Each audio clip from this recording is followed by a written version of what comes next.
हमारी संस्कृति, हमारी पहचान।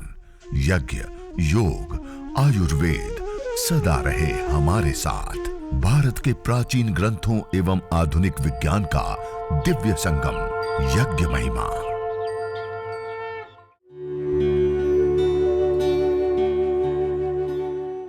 भारतीय संस्कृति में यज्ञ, योग एवं आयुर्वेद जैसी अमूल्य विद्याएं हैं, जिसका मूल है वेद।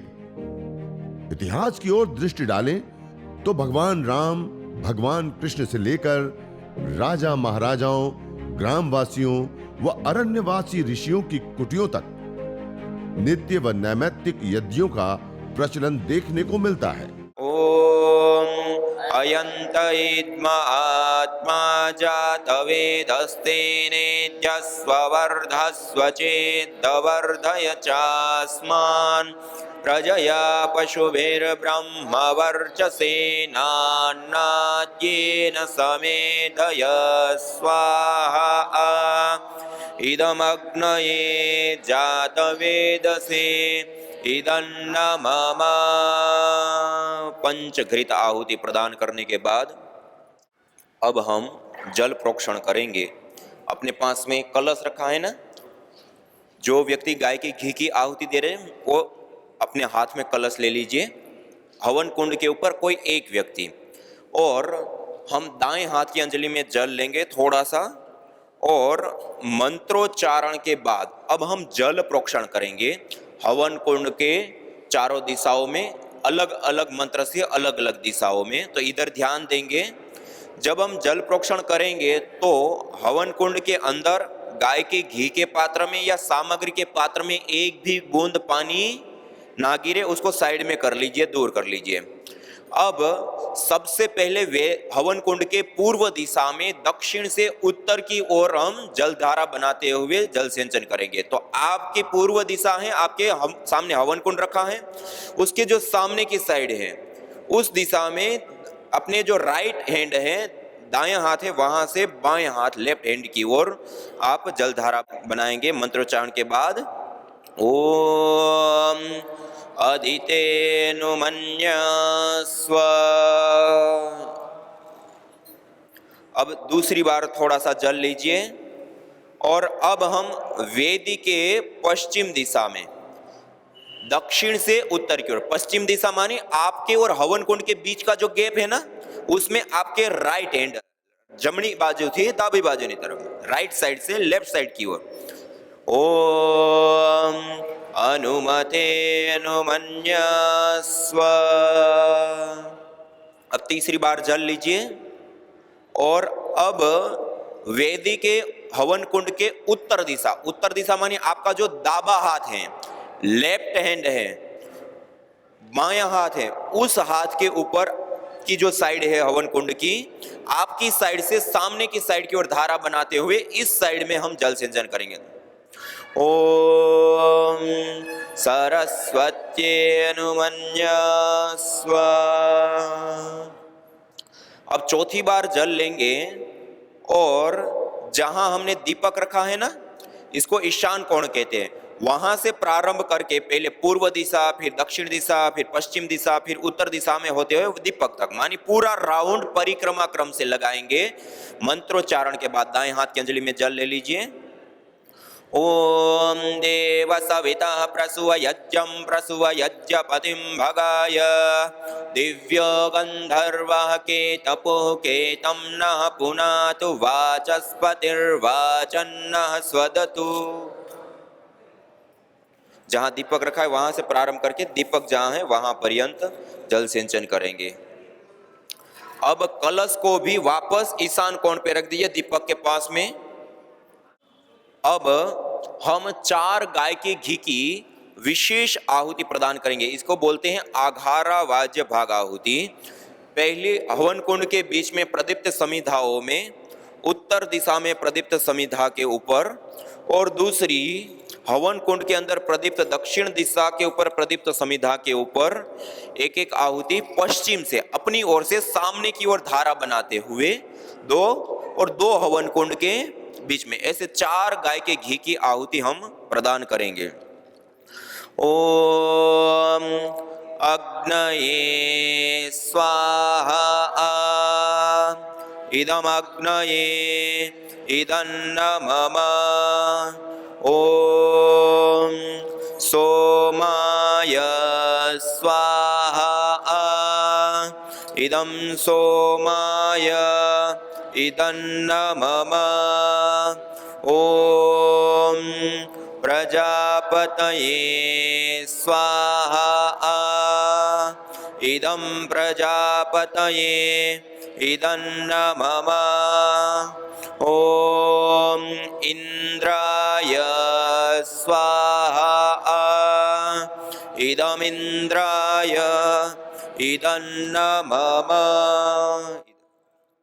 अब हवन कुंड के ऊपर एक व्यक्ति गाय के घी की आहुति देंगे और बाकी लोग जो बैठे हैं वो आपके पास जो जड़ी बूटियां रखी है उन जड़ी बूटियों की अपना दायां हाथ राइट हैंड की मध्यमा, अनामिका और अंगुष्ठ इन 3 उंगलियों के माध्यम से ऐसे सामग्री को पकड़ते हैं और इसकी मात्रा उतनी लेते हैं कि अग्नि में आहुति देने पर वो अग्नि प्रभावित नहीं होनी चाहिए, बुझनी नहीं चाहिए, कम नहीं होनी चाहिए, उतनी मात्रा में। आप 2 लोग हैं तो थोड़ी ज्यादा मात्रा में ले सकते हैं, 4 लोग हैं तो थोड़ी कम मात्रा में ले सकते हैं, ऐसे लेंगे। और जब मंत्र के शुरुआत में ओम बोलते हैं तब हाथ में सामग्री लेते हैं, मंत्र के अंत में जब स्वाहा बोलेंगे तो स्वाहा के साथ ऐसे सीधे हाथ से ऐसे आहुति देंगे, ऐसे ऐसे उल्टे हाथ से ऐसे आहुति ऐसे नहीं देंगे, ऐसे देंगे, ठीक है। आइए, ओम सूर्यो ज्योतिर्ज्योति सूर्य स्वाहा ओम सूर्यो वर्चो ज्योतिर्वर्च स्वाहा ओम सूर्यो वर्चो ज्योतिर्वर्च स्वाहा ओम सजुर्देवेन सवित्रा सजुरुषसेन्द्रवत्या जुषाणः सूर्यो वेतो स्वाहा ओम भूरग्नये प्राणाय स्वाहा इदमग्नये प्राणाय इदन्नमम ॐ भुवर्वायवे पानाय स्वाहा इदं वायवे पानाय इदन्नमम ॐ स्वरादित्याय व्यानाय स्वाहा इदमादित्याय व्यानाय इदन्नमम ॐ भूर्भुवस्वरग्निवायवादितेभ्यः प्राणापानव्यानेभ्यः स्वाहा इदमग्निवायवादितेभ्यः प्राणापानव्यानेभ्यः इदन्नमम ॐ आपो ज्योतिरसोऽमृतं ब्रह्म भूर्भुवस्वरों स्वाहा ॐ या मेधां देवगणपितरश्च उपासते तया मामद्य मेधयाग्ने मेधाविनं कुरु स्वाहा ॐ विश्वानि देव सवितर्दुरितानि परासुव यद्भद्रं तन्न आसुव स्वाहा ॐ अग्नेनय सुपथाराये अस्मान् विश्वानि देव वयुनानि विद्वान् युयोध्यस्मज्जुहुराणमेनो भूयिष्ठां तेन मुक्तिं विदेम स्वाहा ॐ भूर्भुवस्वः तत्सवितुर्वरेण्यं भर्गो देवस्य धीमहि धियो यो नः प्रचोदयात् स्वाहा।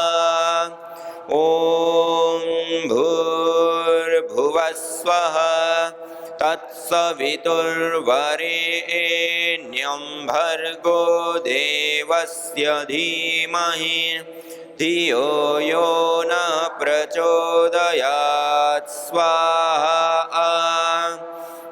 ॐ भूर्भुवः स्वः तत्सवितुर्वरेण्यं भर्गो देवस्य धीमहि धियो यो नः प्रचोदयात् स्वाहा। ॐ त्र्यम्बकं यजामहे सुगन्धिं पुष्टिवर्धनम् उर्वारुकमिव बन्धनान् मृत्योर्मुक्षीयमामृतात् स्वाहा। ॐ त्र्यम्बकं यजामहे सुगन्धिं पुष्टिवर्धनम् उर्वारुकमिव बन्धनान् मृत्योर्मुक्षीयमामृतात् स्वाहा। ॐ त्र्यम्बकं यजामहे सुगन्धिं पुष्टिवर्धनम् उर्वारुकमिव बन्धनान् मृत्योर्मुक्षीयमामृतात् स्वाहा। ॐ सर्वं वै पूर्णत्वं स्वाहा।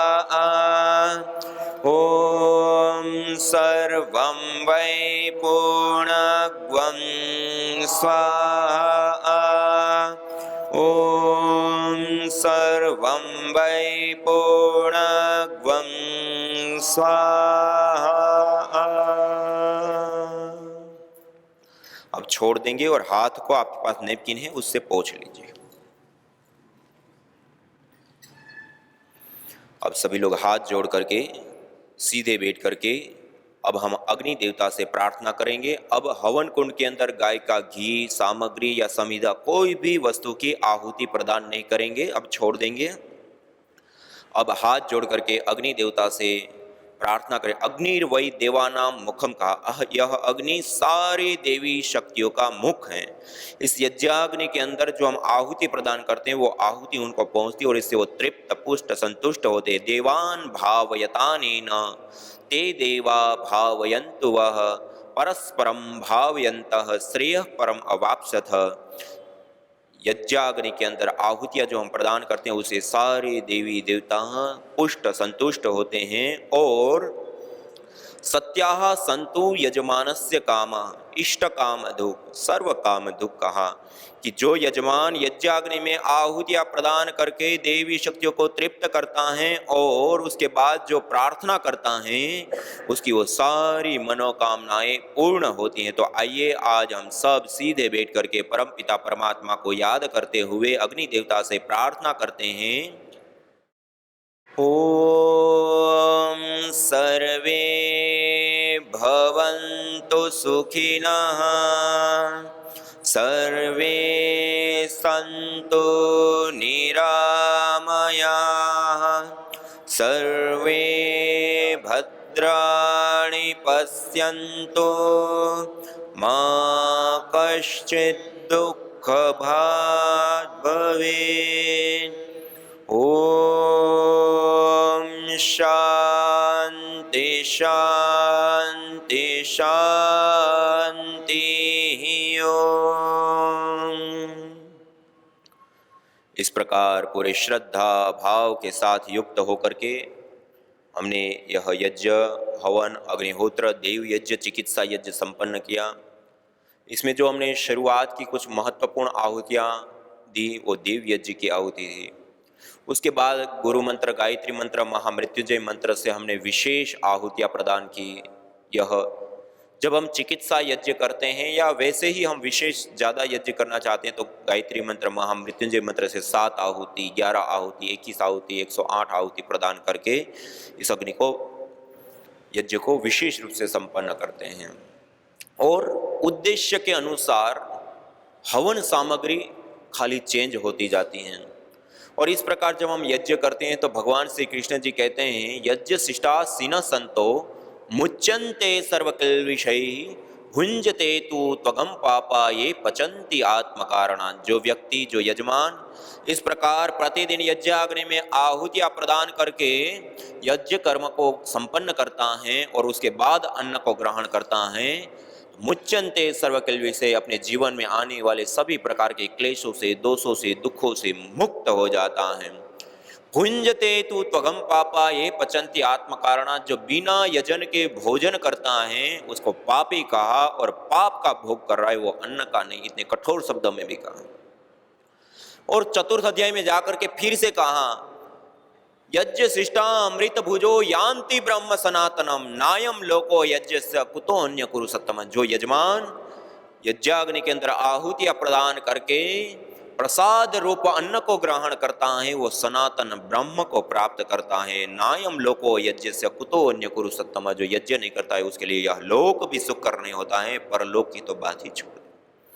और 18वें अध्याय में जाकर के फिर से कहा, यज्ञ दान तपः कर्म न त्याज्यम कार्यमेव तत् यज्ञ दान तपश्चैव पावनानि मनीषिणाम। यज्ञ करना, दान देना और व्यक्तिगत जीवन में तप करना, इन कर्मों को कभी भी त्यागना नहीं चाहिए। ये तो मनुष्यों को भी पावन करने वाले कर्म होते हैं।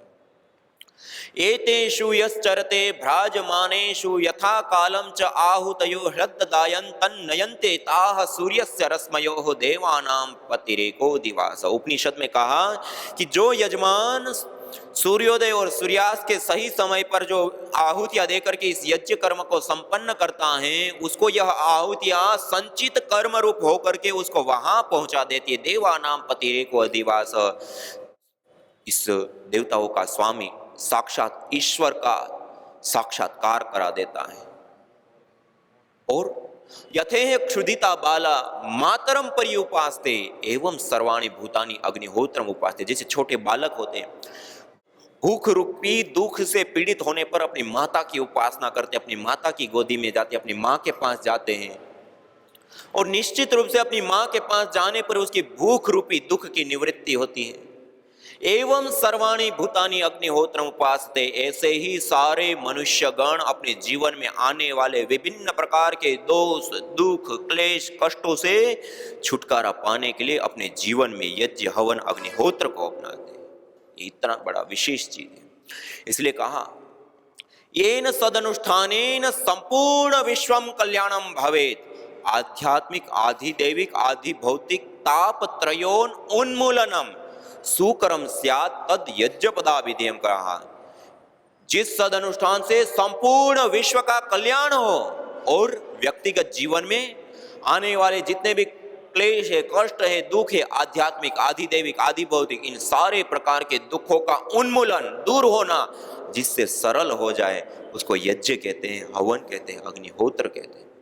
इसलिए इसको यदि हम जीवन में धारण करते हैं तो इसका अनंत लाभ है। मनुस्मृति में महर्षि मनु जी ने कहा, जो व्यक्ति अपने घर के अंदर यज्ञ नहीं करता है, अपने जीवन में याग नहीं करता है, वो श्वास लेता हुआ भी श्वास नहीं ले रहा है और जीता हुआ भी मुर्दे के समान है। और आचार्य चाणक्य जी ने चाणक्य नीति में यहां तक कह दिया, स्वाहा स्वधा कार विवर्जितानि स्मशान तुल्यानि गृहाणि तानि। जिस घर के अंदर यज्ञ याग आदि नहीं होते हैं वो घर स्मशान के तुल्य होते, वो घर त्याज्य होते हैं। कठोर शब्दों में बताएं। और एक और यज्ञ करने पर सनातन ब्रह्म की प्राप्ति, सभी प्रकार के क्लेशों से, पापों से, दुखों से छुटकारा की बात। यज्ञ शिष्टा अमृत भुजो यान्ति ब्रह्म सनातनम नायम लोको यज्ञ से कुतोन्य कुरु सत्तम। और जो यज्ञ करता है उसके लिए यह लोक भी सुकर होता है और आने वाले जन्म जन्मांतर भी उसके सुधर जाते हैं। इतनी बड़ी चीज है, पुण्यों को देने वाला है। करने पर अथाह लाभ गिनाए और ना करने पर स्मशान के तुल्य घर बता दिया। श्वास लेता हुआ भी वो श्वास नहीं ले रहा है, जीता हुआ भी मुर्दे के समान बता दिया। ये कितना महत्व होगा हमारे जीवन के लिए इस यज्ञ का। इसलिए इस यज्ञ को प्रतिदिन, इसको कहते हैं देव यज्ञ। क्या कहते हैं? आपकी आवाज नहीं आ रही है, क्या कहते हैं? हाँ, देखिए हम जिस जीवन को जी रहे हैं उसके लिए इस प्रकृति का हम प्रयोग लेते हैं ना, अग्नि, वायु, जल, पृथ्वी, आकाश, सूर्य, चंद्र, इन सब का सहयोग है हमारे जीवन के लिए। इसी से ही पंचभूतों से ही हमारा यह तन निर्मित हुआ है।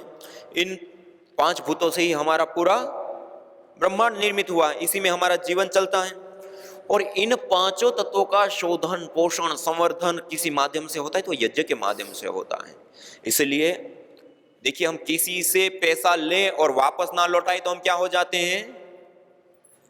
ऋणी होते हैं ना। इसी प्रकार से हम इन देवी शक्तियों से ले तो रहे हैं, लेकिन वापस क्या लौटा रहे हैं? क्या लौटा रहे हैं? कुछ नहीं। तो हम ऋणी हो गए ना उनके। इसको कहते हैं देव ऋण। क्या कहते हैं? और इस देव ऋण से उऋण होने के लिए यज्ञ किया जाता है। प्रकृति जो ऋण होते हैं। अब जैसे हमने जिस अग्नि में आहुतियां दी ना, उसको कहते हैं यज्ञाग्नि। क्या कहते हैं? अब अग्नि शांत हो गई, केवल अंगारे बच गए। लाल लाल अंगारे हैं ना आपके हवन कुंड में, देखिए। इसको कहते हैं ब्रह्माग्नि। क्या कहते हैं? अब इन अंगारों को 5-5 में कर दीजिए, ऐसे एक लाइन में। सारी स्टिक को 5 में ले आइए, एक लाइन में ले लीजिए। अब ये जो अंगारे हैं, उन अंगारों के ऊपर जैसे हमने आहुति देते हैं ना, तो ये जो आहुति का पात्र था उसमें हमने पहले से ही थोड़ा सा घी बचा करके रखा है। इस घी के अंदर थोड़ा सा गुगुल एक हवन धूप होता है। अथर्ववेद में कहा गुगुल के बारे में। आपके पास एक छोटी सी पूड़िया है, देखिए, उसके अंदर गुगुल रखा हुआ है। अथर्ववेद में विशेष रूप से बताया कि न तम यक्ष्मा अरुंधते नैनम सप्तो अश्नुते यम भेषजस्य गुलगुलोः सुरभिर्गंधोष्णुते। जिसको ये गोकुल विशेष की सुरभि सुगंधि प्राप्त होती हैं, जिस घर में इसकी धुनी होती है, उस घर में, उस परिवार में, उस व्यक्ति को कैसे किसी भी प्रकार का कोई दुख, क्लेश, कष्ट या अशुभ उसके जीवन में आ सकता है। ये इतनी महत्वपूर्ण गुगुल की धुनी होती है। और उसके साथ साथ रोग विशेष, यदि रोग विशेष है तो रोग विशेष की जो अलग अलग जड़ी बूटियां हैं ना, उन जड़ी बूटियों को साथ में उसमें डालते हैं। मानी समान मात्रा में 5-10 ग्राम जड़ी बूटियां ली, 5-10 ग्राम गुगुल लिया, तो 5-10 ग्राम घी लिया, और सबको ऐसे करके ऐसे मिक्स कर देते हैं, ऐसे मिला लेते हैं। और मिलाने के बाद अब ये जो मिश्रण तैयार हुआ, गीला गीला सा एक पिंड सा बन जाता है। अब ये जो अंगारे हैं, जो ब्रह्माग्नि है, उसके ऊपर इसको ले करके और एक स्थान पे, पूरे में बिखेरना नहीं है, एक ही स्थान पे एक जगह पे ऐसे रख देते, 1 चम्मच 2 चम्मच। और अब ये धुनी लंबे समय तक चलती रहेगी। कुछ समय के बाद उसके ऊपर ये जो हमने रखा ना, ये धीरे धीरे इसके अंदर जो ऑर्गेनिक मॉलिक्यूल्स होते हैं वो सारे वायु में आते हैं, मेडिसिनल कंपोनेंट। इस वायु के अंदर बैठ करके आप प्राणायाम कर सकते हैं। अनुलोम विलोम कीजिए, सब लोग अनुलोम विलोम करेंगे इस वायुमंडल के अंदर, इसको घर के अंदर फैलाते हैं। तो ये जैसे मैंने कहा ना, गुगुल धूप, गुगुल धुनी एक ऐसी धुनी होती है, गुगुलम धूप कामार्दम प्रसिद्धम मंगल प्रदम। गुगुल धूप कार्य के लिए प्रसिद्ध होता है, मंगलदायी होता है। और बाह्याभ्यंतर देहस्य शोधनार्थम प्रकल्पयेत्। शरीर के बाह्य और आभ्यंतर दोनों ही प्रकार के शोधन के लिए विशेष करके लाभकारी होता है। जो तुम चाहते हो रोगों से छुटकारा, तो लो नियमित यज्ञ का सहारा। यज्ञ की यह शुद्ध हवा सब रोगों की है दवा।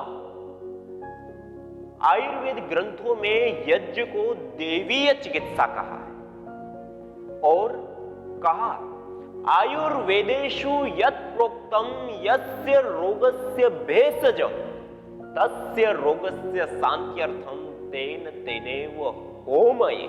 अर्थात आयुर्वेद के अंदर जिन रोगों की शांति के लिए जिन जिन औषधीय द्रव्यों का सेवन करने के लिए कहा जाता है, उन्हीं द्रव्यों से हवन करने पर वह रोग हमारे शांत हो जाते हैं, दूर हो जाते हैं, नष्ट हो जाते हैं। अतः आइए हमारे ऋषियों द्वारा प्रदत्त देवीय चिकित्सा यज्ञ को अपनाएं और अपने स्वास्थ्य को समृद्ध बनाएं।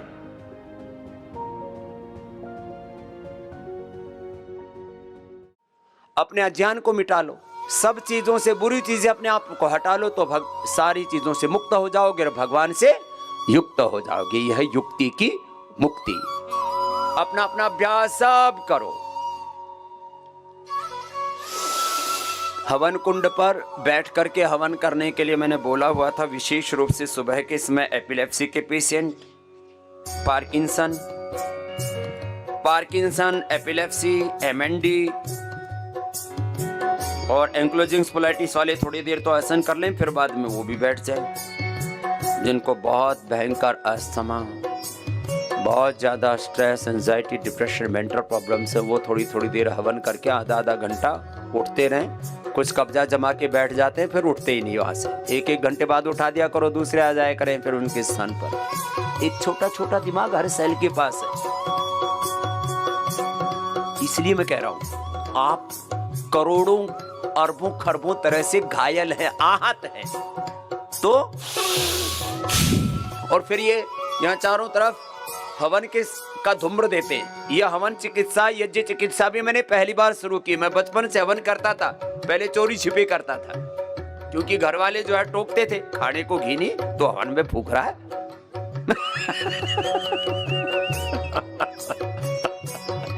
तो हम लोग चोरी से घर से घी ले जाते और पुराने मकान होते थे ना पहले गांव में, उनमें जो घड़े फूट जाते थे ठेकरे, उनका हवन कुंड बना करके और वहां से आहुति देते। और उस आहुति का ये फल है कि चोरी से घी चोरी करके, चोरी से ठेकरे में हवन करके और पुराने ढूंढ में हवन करके वो यज्ञ करने का परिणाम है कि स्वामी रामदेव के पुण्य जाग गए और सन्यासी बन गए। इसका मतलब ये नहीं कि जो हवन करेंगे सब सन्यासी बन जाएंगे। तुम अच्छे जरूर बन जाओगे, योगी निरोगी जरूर बन जाओगे। यज्ञ भारतीय संस्कृति की मुकुट मणि है, प्रतीक है, मूल है। मानव जीवन के हर पहलू के साथ यज्ञ जुड़ा हुआ है, चाहे वह संस्कार, चाहे पूजा पाठ या फिर पर्व से लेकर हर शुभ अशुभ अवसरों में भी यज्ञ करने की सार्वभौमिक, वैज्ञानिक एवं पंथ निरपेक्ष पावनी परंपरा रही है। आइए हम संकल्प लें, संसार के श्रेष्ठतम कर्म यज्ञ को अपनाएं। पिंड और ब्रह्मांड में संतुलन कायम करने वाले यज्ञ को अपने जीवन का अभिन्न अंग बनाएं एवं प्रकृति मां के प्रति अपने ऋणों को अदा करें। विश्व स्वास्थ्य का एक नारा, यज्ञ से होगा जग उजियारा।